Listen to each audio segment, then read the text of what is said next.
limit. The topic is the Voting Rights Act of 1965, and we're talking to attorney Michael McDonald. Of course, Attorney McDonald, before we had our second commercial break, we promised that we'd give you an opportunity to continue this excellent discussion dealing with the Voting Rights Act of 1965. And I think one of the issues that we left off with had to do with the role that President Lyndon Johnson played in that, not only in that event, but the role that he played in several other very, very important acts. Let's continue our discussion from that perspective. Okay. Well, the other thing I guess would be relevant to discuss regarding the Voting Rights Act of 1965 is the fact that it has been extended. The act passed in 1965, was extended again in 1970, was extended again in 1975, and extended the third time in 1982. And each of those three extensions represented the intent of the Congress and the President at the time of each of the extensions to broaden the power and the authority of the national government over some area involving voting. Everything from extending protection to Hispanic, Latino Americans, to making sure that there wasn't what we call gerrymandering, which is where you have political districts that are carved out to benefit a particular officer or an incumbent or particular group. The act was extended to address those type issues. The act is also up for extension again in 2007, and in 2003 and 2004 there was an email that got a lot of circulation that basically represented that the Voting Rights Act of 1965, if it wasn't extended in 2007, would take away the rights of blacks to vote.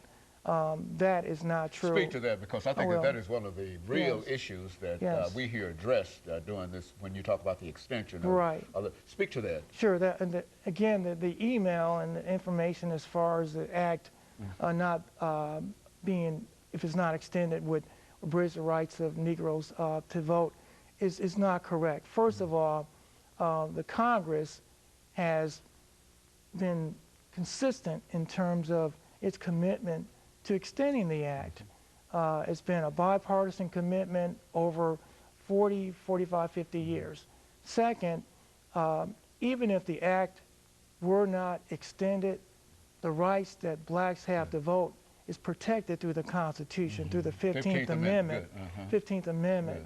The purpose of the act, the Voting Rights Act, was basically to give the Congress and the federal government the authority to come in and to basically put teeth into the 15th Amendment. And then third and finally, most states have within their state constitution some amendment which protects the rights of blacks to vote.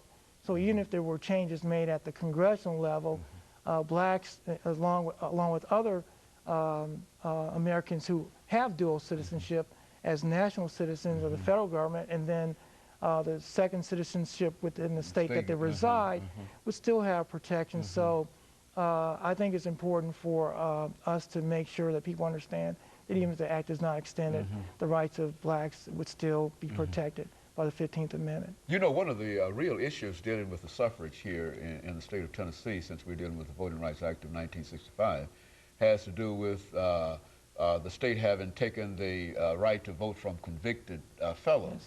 And as a matter of fact, I think that was in the newspaper quite recently. And people let's speak to that, because I think that too is a part of this Voting Rights Act of 1965 in the sense that these individuals are denied suffrage.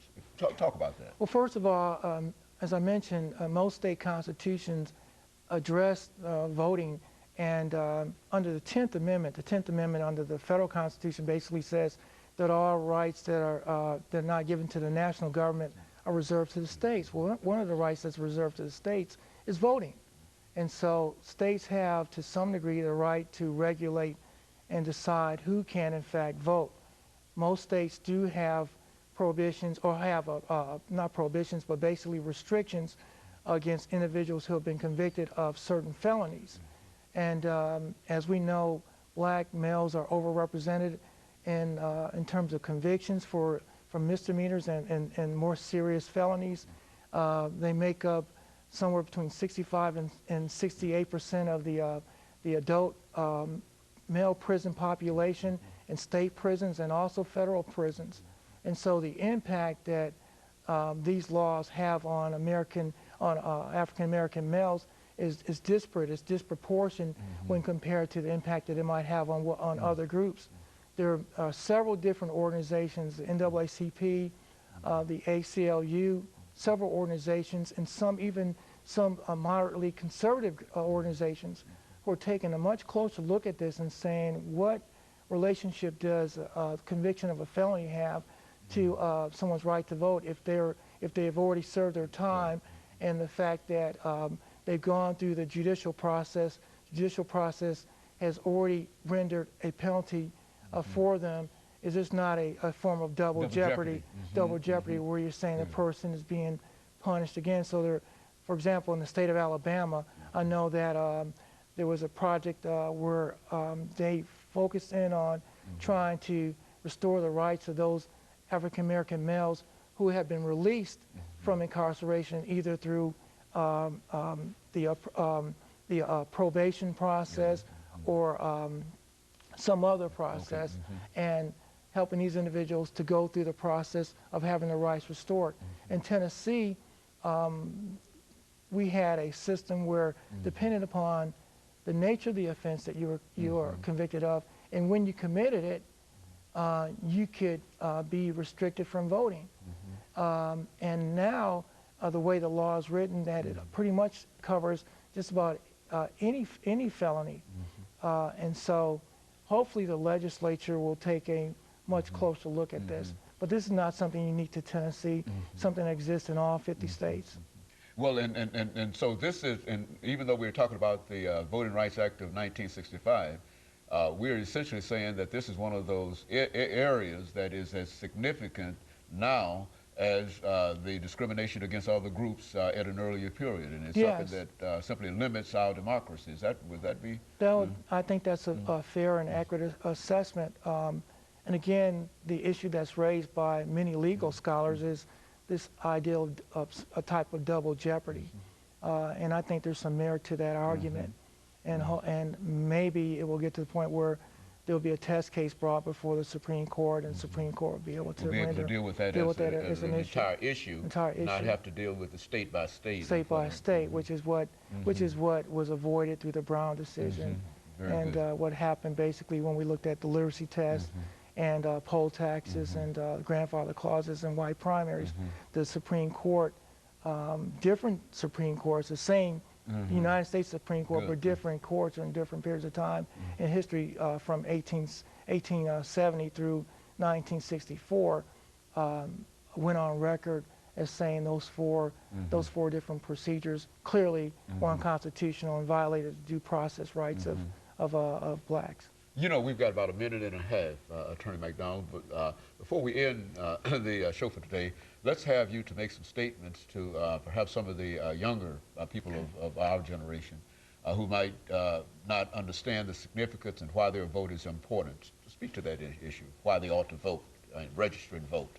Well, first of all, I think if they understand the history of the battles that were fought for blacks and women and people of color to vote, they would have a greater appreciation for its value. I think, as in so many other areas in American society, the suffrage, the right to vote, its value has been diminished. And to understand that in our democracy, in one of the strongest countries in the world, where you have the right to actually go on record and say who you want to provide leadership at different levels of government, locally, the state government and the federal government, that is a special opportunity.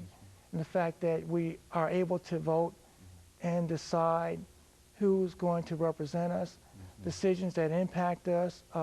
For young people, I think one of the critical issues would have to be possibility of bringing back selective service.